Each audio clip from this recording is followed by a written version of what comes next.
Bonjour sur Urbamo. Voilà, le trajet du tram dans le projet Schiltigheim a été prévu en partie sur des voies uniques, ce qui est peut-être une petite nouveauté au niveau de l'EMS, et il s'agissait de vérifier cette faisabilité. Il y a donc une simulation de fonctionnement qui a été initiée, du fonctionnement sur le secteur concerné, qui s'étend depuis Fischer, l'arrêt Fischer, à l'arrêt Marx-Seguin, et ceci pour les deux solutions V1 et V2. Tout d'abord, une présentation de cette modélisation, en commençant par le circuit, la version V2, rappelé ici rapidement. Donc cette version commence à Marx-Seguin avec un petit tronçon sur la route du Général de Gaulle, puis une bifurcation vers la rue d'Erstein pour arriver à la gare de Schiltigheim-Bischheim, en empruntant la route de Lauterbourg et le passage du cimetière devant la médiathèque avant de bifurquer sur la route de Bischwiller avec l'hôtel de ville et un trajet jusqu'à la place Haguenau. Sur ce trajet, nous retrouverons donc les différents arrêts, Marx-Seguin, Poincaré, Gare, Médiathèque, Hôtel de Ville, Alcia et Fischer. L'ensemble de ce trajet a été découpé en tronçons qui correspondent globalement à 30 secondes de déplacement du tram. Donc on pourra suivre tout le déplacement du tram en parcourant les différents tronçons les uns après les autres à 30 secondes. Les arrêts sont également pris à 30 secondes d'arrêt au niveau des stations d'arrêt, de sorte que, en combinant tout ceci, on aura une image du déplacement du tram sur tout le trajet. Et cette modélisation, cette simulation va démarrer à la station Fischer. À droite, vous voyez un petit diagramme de la situation des trams en fonction du temps.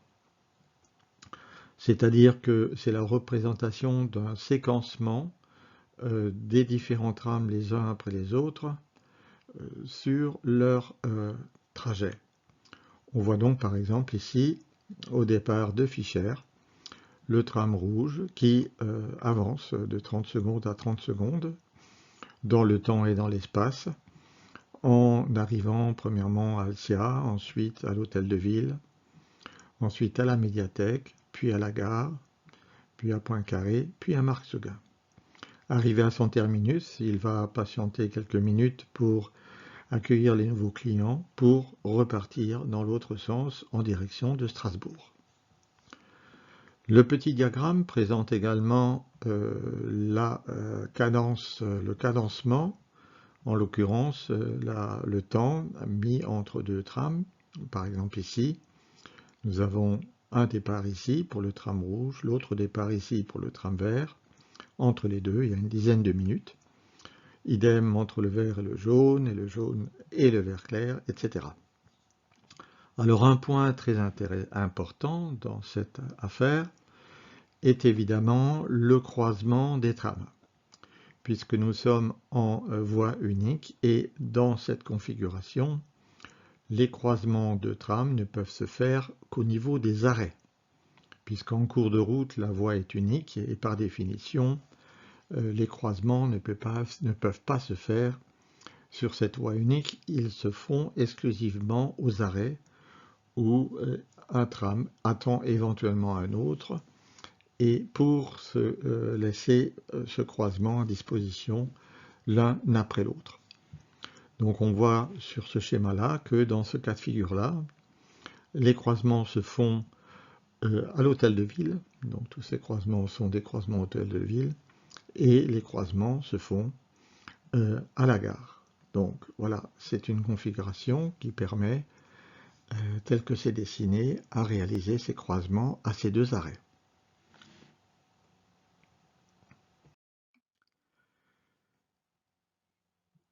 Pour aborder la simulation de fonctionnement, nous allons considérer le petit schéma présent qui représente le tracé du tram avec les différents petits secteurs qui apparaissent, dans les secteurs de 30 secondes. Et les trams sont représentés par des petits rectangles de couleur qui vont se déplacer donc progressivement 30 secondes en 30 secondes le long de ce trajet-là et qui vont s'arrêter 30 secondes aux arrêts. Nous avons un compteur ici là-haut qui découle donc le temps et qui va accompagner les trams dans leur progression.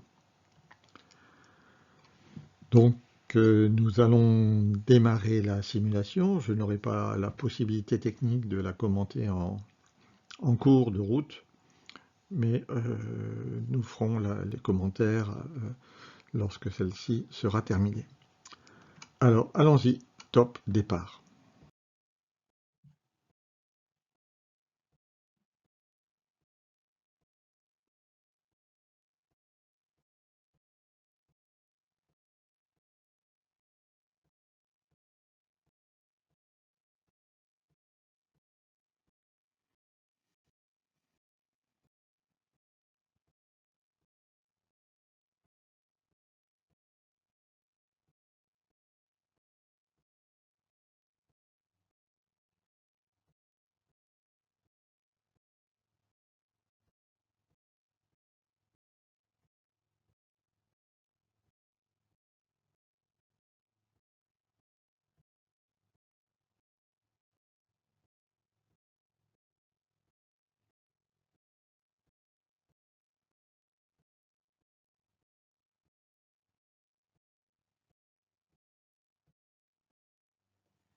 Voilà, nous allons nous arrêter à cet endroit-là.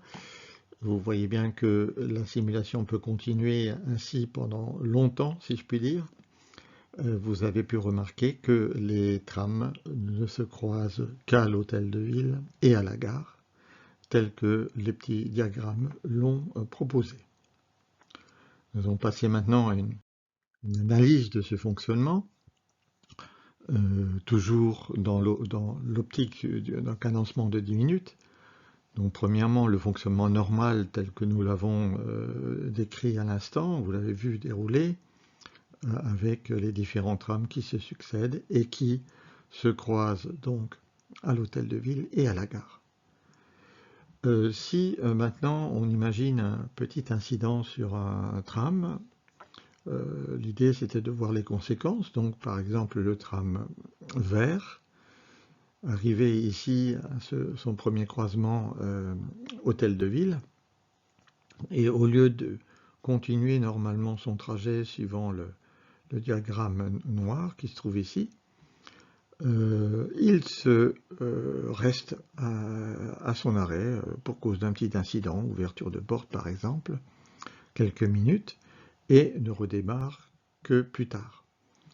Bon, ceci dit, en redémarrant plus tard, il va se retrouver en avance par rapport au tram rose qu'il ne peut croiser qu'à l'arrêt suivant. Donc, il sera obligé d'attendre ce tram rose pendant quelques minutes, un temps certain, de façon à pouvoir le croiser ici à ce niveau-là, et de pouvoir, après ce croisement, continuer sa route. Donc, c'est un incident mineur de quelques minutes qui peut se résorber assez facilement, et les conséquences peuvent être uniquement bloquées sur ce tram, puisqu'il aura non seulement un retard dû à lui-même, mais un autre retard induit dû à une nécessité d'attente, le passage d'un collègue qui n'est pas encore à au bon croisement. Si on regarde un peu plus loin, et qu'on dit que ce tram vert a un incident beaucoup plus long. Et ici, par exemple, il a un incident de 12, 13, 15 minutes. Il apparaît que dans ce cas-là, il va non seulement gêner lui-même, mais il va également gêner d'autres congénères qui seront obligés de décaler leur chemin ou d'arrêter ou d'attendre. Donc le séquencement tel qu'il est organisé au départ, avec ces lignes noires, sera perturbé et il faudra en temps réel le réajuster de la meilleure façon. Donc là, ce sera un réajustement un peu plus conséquent et il faudra peut-être se faire aider par l'informatique pour faire ce travail-là en temps réel. Mais c'est naturellement faisable. Regardons maintenant par exemple la simulation de cet incident, comme nous l'avons fait précédemment, avec la petite animation, en considérant le tram vert que nous avons vu tout à l'heure, bloqué à son arrêt à l'hôtel de ville, à 14 minutes du démarrage de la simulation, et le fait qu'il soit reparti à 17,5 minutes, donc en retard par rapport à son départ normal. Donc il va être bloqué,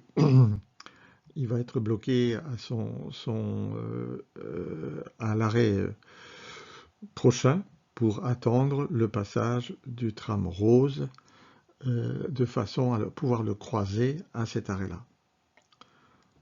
Allons-y.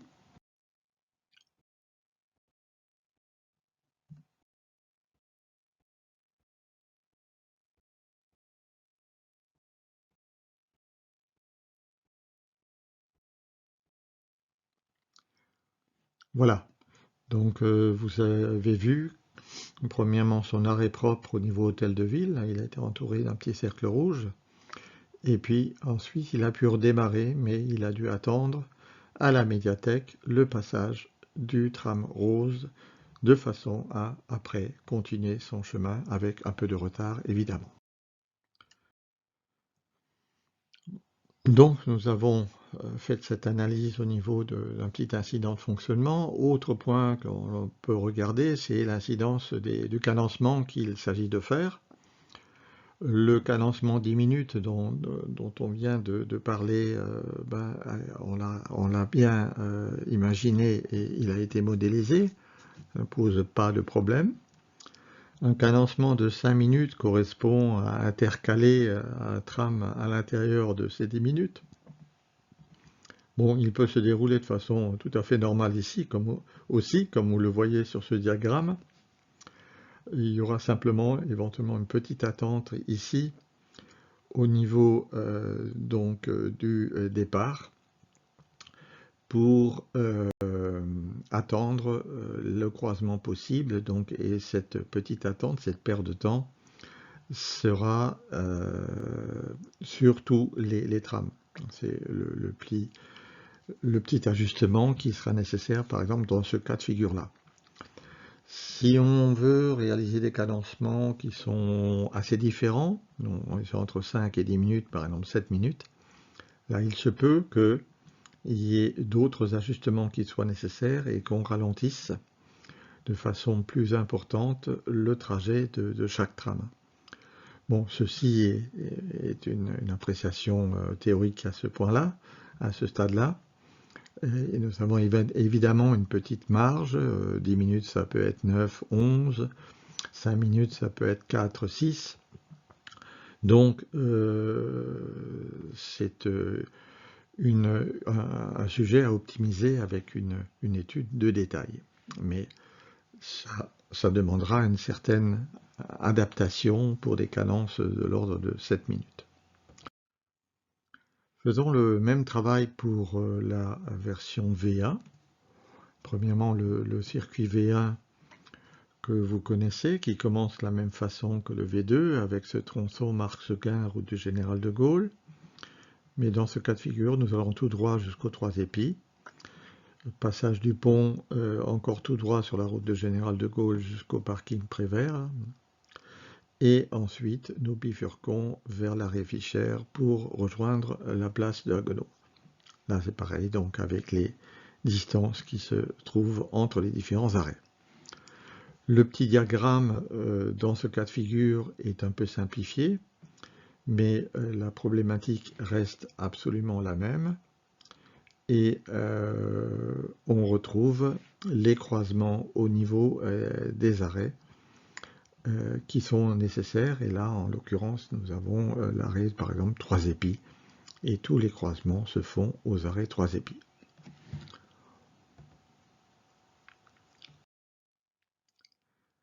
Au niveau analyse du fonctionnement V1, si nous partons sur les différents critères que nous avons regardés tout à l'heure, c'est-à-dire le cadencement, 10 minutes, on vient d'en parler, ça se passe tout à fait correctement.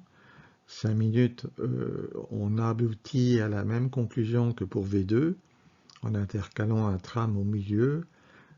Le problème est résolu d'une façon tout à fait correcte, sans problème, sans délai d'attente pour aucun des trams. Si nous partons de l'incidence mineure sur un tram, le résultat sera le même que pour V2.